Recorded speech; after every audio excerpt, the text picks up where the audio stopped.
Good morning, teachers. Today I'll be presenting on my air law essay. So here is the following questions that I was given. So first is define flight crew, then follow up with compare ferry flight permit and release certificate for aircraft to fly under non-availability of aircraft component, and what are the differences between airworthiness directive and service bulletin. So for my first source, I got it from the air navigation order. So over here we have the definition of flight crew, which is the crew member including the pilot, flight engineer, flight navigator, and flight radio operator who is charged with duties essential to the operation of an aircraft during flight duty period. Later on in this paragraph, I also do mention on a cabin crew, which is not included as part of the flight crew. And the definition for that can be found over here, which is a member of the crew who performs in the interest of the safety of passengers rather than the flight crew itself.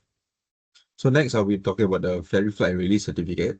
As for ferry flight, I was able to get my information from the AOCR.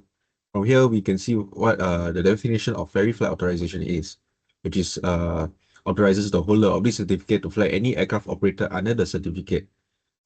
May not meet applicable airworthiness requirements, but is capable of safe flight to a base where the necessary maintenance or alterations can be performed.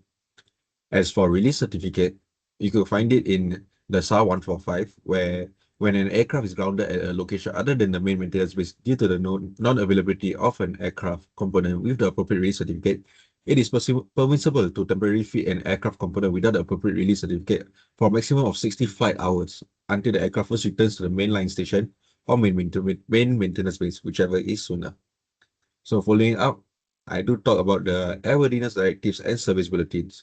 As for the airworthiness directive, I could find it in SAR 39 under the CAS.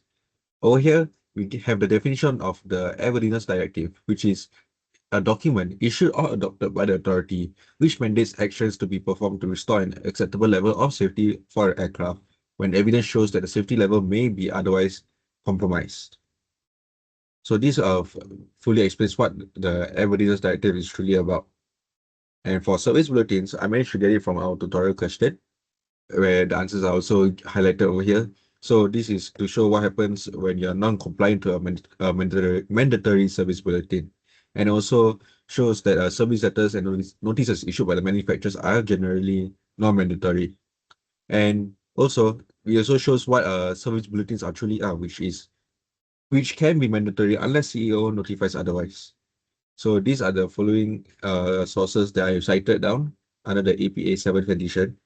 So yeah, thank you for listening, and I hope you have a good day.